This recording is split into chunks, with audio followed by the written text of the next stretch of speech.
सरकारी अफसरां दी तशरीफ उड़ीक दियां कुर्सियां ते खाली दफ्तर दियां ਇਹ तस्वीरां जो तुसी अपनी स्क्रीन ते देख रहे हो ਇਹ ਨੇ ਲੁਧਿਆਣਾ ਦੇ ਗਿੱਲ ਹਲਕੇ ਦੇ ਪਟਵਾਰਖਾਨੇ ਦੀਆਂ ਜਿੱਥੇ ਲੋਕ ਅਫਸਰਾਂ ਦੀ ਗੈਰ ਹਾਜ਼ਰੀ ਰਹਿਣ ਕਰਕੇ ਖੱਜਲ ਖੁਆਰ ਹੋ ਰਹੇ ਨੇ ਤੇ ਇਹਨਾਂ ਲੋਕਾਂ ਨੇ ਹੀ ਪਟਵਾਰੀ ਤੇ ਖੱਜਲ ਖੁਆਰੀ ਅਤੇ ਪਰੇਸ਼ਾਨ ਕਰਨ ਦੇ ਦੋਸ਼ ਲਗਾਏ ਨੇ। ਉਹਨਾਂ ਕਿਹਾ ਕਿ ਉਹ ਕਾਫੀ ਸਮੇਂ ਤੋਂ ਇਸ ਪਟਵਾਰਖਾਨੇ ਦੇ ਚੱਕਰ ਲਗਾ ਰਹੇ ਨੇ ਅਤੇ ਨਾ ਹੀ ਕੋਈ ਕੰਮ ਹੋਇਆ ਤੇ ਨਾ ਹੀ ਜਨਾਬ ਦਫ਼ਤਰ 'ਚ ਮਿਲਦੇ ਨੇ। ਬਸ ਐਂ ਵੀਰੇ ਅਸੀਂ ਬੈਠ ਕੇ ਮੁੜ ਜਾਂਦੇ ਆ, ਬਿਲਕੁਲ ਦੇਖਦੇ ਵੀ ਨਹੀਂ। ਉਹ ਤਾਂ ਜਿੱਥੇ ਪੈਸੇ ਪਈ ਜਾਂਦੇ ਫੜੀ ਜਾਂਦੇ ਨੇਗੇ, ਬਾਕੀ ਕਿਸੇ ਨੂੰ ਦੇਖਦੇ ਤੱਕ ਨਹੀਂ ਹੈਗੇ। ਵੀਰੇ ਕਿੱਡੀ ਦੂਰੋਂ ਤੁਰ ਕੇ ਆਉਂਦੇ ਆ, ਕਿੱਡੀ ਪਰੇਸ਼ਾਨੀ ਹੁੰਦੀ ਆ ਸਾਨੂੰ।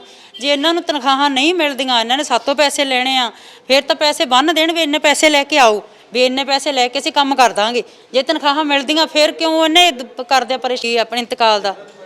ਹਾਂ ਹੁਣ ਤਾਂ ਹਜੇ ਹੁਣ ਵੀ ਫਰਦ ਦਾ ਮੈਂ ਆਈ ਸੀਗੀ, ਹਜੇ ਤਾਂ ਪਤਾ ਨਹੀਂ ਹੈਗਾ। ਮੈਂ ਤਾਂ ਵੀਰੇ ਬਹੁਤ ਪਰੇਸ਼ਾਨ ਆ। ਘਰੇ ਬੱਚਾ ਇਕੱਲਾ ਮੇਰਾ, ਮੇਰੇ ਜਾਂਦੀ ਨੂੰ ਕੋਈ ਘਰੇ ਕੁਛ ਕਰ ਲੇ ਬੱਚਾ ਫਿਰ। ਮੈਂ ਇਸ ਟਾਈਮ ਗਿੱਲ ਪਿੰਡ ਪਟਵਾਰਖਾਨੇ 'ਚੋਂ ਖੜਾ ਜੀ। ਮੈਂ ਫਰਦ ਕਢਾਉਣ ਆਇਆ ਸੀ, ਫਸਟ ਟਾਈਮ ਆਇਆ ਸੀ, ਠੀਕ ਹੈ ਜੀ। ਤਾਂ ਜਿੱਦਾਂ ਹੀ ਮੈਂ ਉਹਨਾਂ ਦੇ ਕੋਲ ਗਿਆ, ਮੈਨੂੰ ਕਹਿੰਦੇ ਜੀ ਆਪਣਾ ਨੰਬਰ ਦੇ ਜੋ, ਤਾਂ ਆਪਣਾ ਕੀ ਕਹਿੰਦੇ ਸਵੇਰੇ ਆ ਜਿਓ।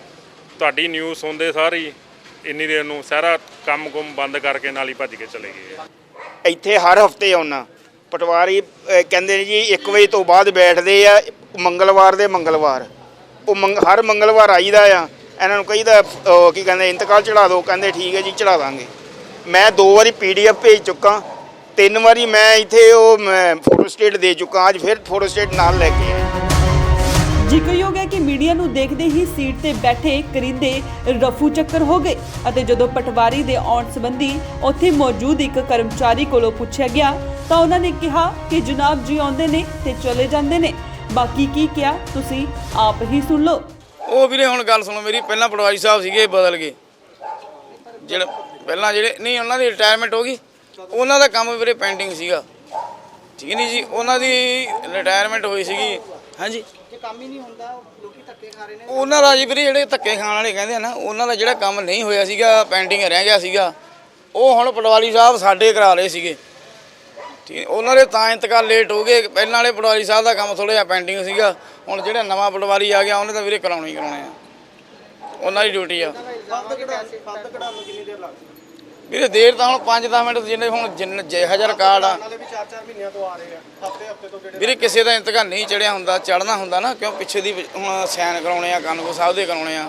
ਅੰਦਰ ਜਿਹੜੇ ਬੰਦੇ ਬੈਠੇ ਪ੍ਰਾਈਵੇਟ, ਕੋਈ ਛੁੱਟੀਆਂ ਆ ਗਈਆਂ ਉਹਦੇ ਵਿੱਚ ਛੁੱਟੀਆਂ ਪ੍ਰਾਈਵੇਟ ਬੰਦੇ ਆ, ਸਰਕਾਰੀ ਆ ਨਹੀਂ ਹੁੰਦੇ ਤਾਂ ਵੀਰੇ ਸਾਰੇ ਪ੍ਰਾਈਵੇਟ ਆ। ਪ੍ਰਾਈਵੇਟ ਆ। ਫੀਸ ਕਿੰਨੀ ਆ ਫਰਦ ਕਢਾਉਣ ਦੀ?